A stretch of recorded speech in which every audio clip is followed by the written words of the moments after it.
deuxième action. Cette action, c'était lors d'un match de Coupe de la Ligue avec Monaco. Kylian Mbappé qui va aller marquer un but. Alors pour bien comprendre, il est ici. Kylian Mbappé, il va faire son accélération primaire.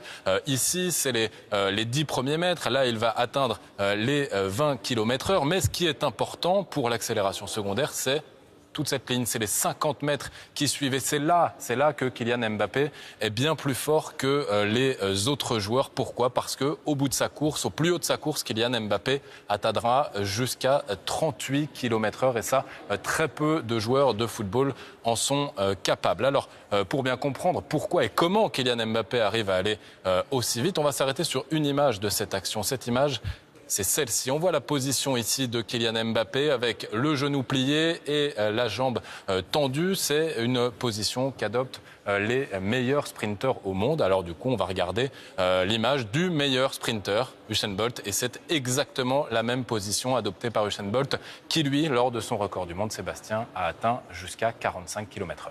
Et donc cette vitesse expliquerait aussi la victoire de l'équipe de France. On va regarder un peu le classement de cette phase de poule avec la France. Regardez en top position la France qui retrouve du coup le haut du podium. La France qui est maîtresse de son destin puisqu'hier la Bulgarie a gagné contre la Suède et du coup la France qui a son destin en main. Objectif Coupe du Monde 2018. Il nous reste une petite minute pour vous parler du passé. Nous sommes le 1er septembre 2017. Martin, qu'est-ce qui s'est passé il y a un an, 1er septembre 2016, vous étiez où ? Moi, je crois qu'on était tous là, un peu stressés. On avait tous un peu peur, on était tous en costard comme vous. Et je crois qu'on fêtait ça vous va très bien, le lancement de la chaîne. Voilà, France Info qui a un an. Alors au nom de toute la rédaction, de toute la chaîne, de toute la technique, on vous souhaite merci d'être avec nous. Merci de nous être fidèles. Et puis regardez ces images.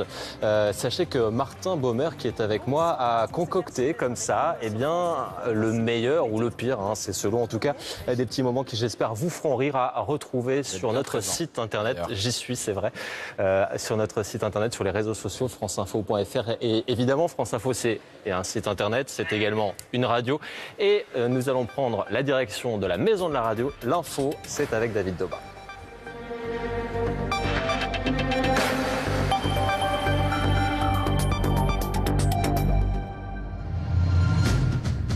Les recherches se poursuivent pour tenter de retrouver la petite Maëlys. Le dispositif est allégé, mais le périmètre élargi. Parallèlement, 2 hommes de 34 ans sont en garde à vue. Le premier depuis hier, le deuxième depuis ce matin. Une enquête pour enlèvement est ouverte par le parquet de Bourgoin-Jallieu. Autre affaire judiciaire, celle qui concerne les violences commises contre Pierre-Ambroise Boss. Un homme a été mis en examen. Une information judiciaire ouverte pour violence en réunion. Le nouveau champion du monde du 800 mètres a été agressé. Ça s'est passé samedi soir par 3 personnes alors qu'il se trouvait à proximité du casino de Gujan-Métras, c'est en Gironde. Une femme de 51 ans foudroyée ce matin sur l'île d'Oléron. Elle faisait de la pêche à pied quand elle a été